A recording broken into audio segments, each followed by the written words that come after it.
Yuk, mulai. Ya. Selamat pagi Happy Investor. Kembali lagi dengan saya Ajeng Kartika Apsari di Morning Briefing pagi ini tanggal 27 Juli 2021. Oke, pertama-tama kita akan bahas dari indeks global dulu ya. Di sini kita lihat bahwa ketiga indeks utama AS itu melanjutkan rekor penutupan pada perdagangan kemarin. Kalau kita lihat Dow Jones sendiri kemarin masih bertahan di atas level 35.000 ya, menguat 0,24%. Selain itu, kami lihat di sini juga bahwa investor ini masih memburu saham-saham teknologi yang mega cap yang besar ya, menjelang di sana juga saat-saat ini sedang rilis kinerja keuangan pekan-pekan ini. Nah, kalau kita lihat lagi dari sektor komoditas, harga minyak ini cenderung masih stabil di tengah potensi penurunan permintaan karena di sana juga sedang ada penyebaran varian Delta, kemudian juga diimbangi level supply yang rendah. Selain itu, kalau kita lihat dari bursa domestik, IHSG pada penutupan kemarin ditutup di level 6.106, masih menguat di atas 6.100 ya. Kalau kita lihat itu menguat 0,08%, masih cenderung flat sebenarnya. Cuma dari net foreign transaction-nya membukukan net sell itu di 243 miliar. Sementara kalau kami melihat di sini, pelaku pasar ini masih cenderung sebenarnya masih melakukan wait and see di tengah minimnya sentimen positif dari market. Selain itu juga di tengah periode rilis kinerja keuangan semester 1 2021, pelaku pasar juga masih cenderung memperhatikan dulu nih seperti apa kinerja-kinerja emiten di semester 1 kemarin. Nah, kalau secara teknikal, IHSG hari ini kami prediksi akan berpeluang sedikit terkoreksi di rentang pergerakan 6.000 hingga 6.166. Oke, lalu kemudian kita lihat dari company news. Company news pertama ini kita punya Kija, di mana di sini diberitakan bahwa Kija ini akan menerbitkan global bond senilai 350 juta US dollar yang nantinya ini akan dilakukan untuk pelunasan pembayaran atas utang lama. Nah, ini setara dengan 4,93 triliun dalam rupiah. Company news yang kedua ada dari MCAS Integrasi, di mana di kinerjanya di 1Q 2021 ini mencatatkan pertumbuhan pendapatannya 11%. Sementara dari sisi labanya justru menurun nih sebesar 17 miliar. Yang ketiga ini ada dari Ali Astra Agulstari, di mana dia mencatatkan kenaikan produksi CPO-nya sebesar 3,9% hingga Mei 2021. Di sini dia mencatatkan bahwa kebun plasma di 5 bulan pertama tahun 2021 ini sudah mencapai 641.000 ton. Nah, angka ini tumbuh juga seperti yang saya bilang tadi 3,9% dibandingkan dengan realisasi produksi di periode sebelumnya.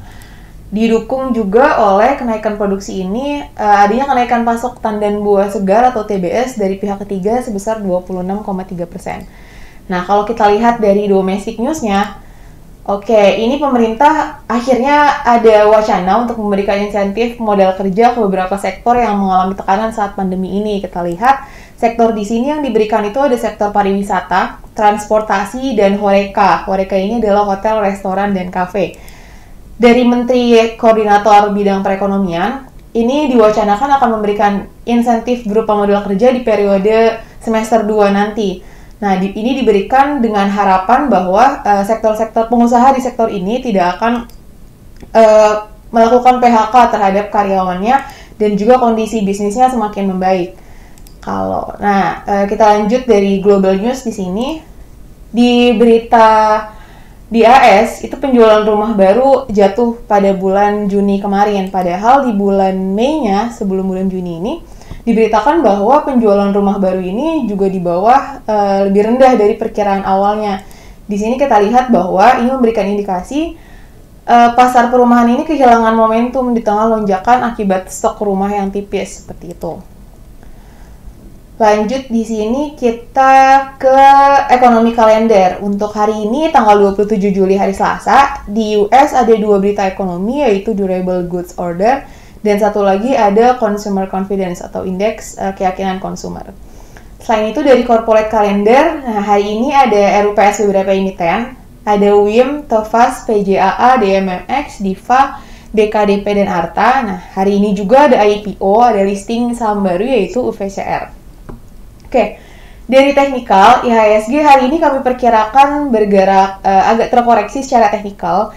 itu di rentang level 6.000 sampai 6.166 dengan indikasi di sini candle membentuk chartnya membentuk doji. MACD masih di positif, namun stokastiknya berada di area overbought. Rekomendasi saham kami yang pertama itu dari Aneka Tambang atau Antam, di mana kemarin ditutup positif. Hari ini kami rekomendasikan buy dengan target price 2730 dan stop loss di 2600. Di mana Antam ini bisa dibeli di area bottom fishing area sekarang ini. MACD juga masih positif dan stokastiknya menunjukkan oversold. Emiten yang kedua kami rekomendasikan adalah ASA. Kemarin sempat menguat agak signifikan ya, plus 4,68%. Hari ini kami rekomendasikan buy dengan target price 2760 dan stop loss di 2430. Di sini kita lihat indikasinya kemarin itu membentuk 3 candlestick 3 white shoulders. MACD negatifnya juga mulai mengecil dan stokastiknya masih berada di area uptrend. Yang ketiga datang dari emiten SCMA. Kemarin juga menguat nih cukup signifikan, positif 5,29. Kami rekomendasikan buy dengan target price 2400 dan stop loss di 2150. Untuk indikasinya kemarin candlesticknya membentuk bull flag, MACD-nya juga di sini masih positif dan stokastiknya di sini membentuk golden cross. Ada lagi kami rekomendasikan Excel hari ini dengan rekomendasi buy, target price-nya di 2540 dan stop loss di 2400. Di sini Excel sedang berada di bottom fishing area, MACD-nya masih negatif, namun stokastiknya sudah berada di area oversold.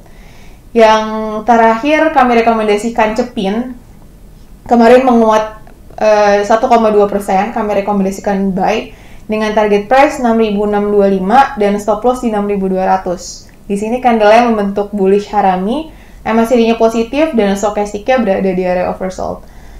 Oke, sekian morning flash dari saya. Happy issuan, happy investor, selamat pagi.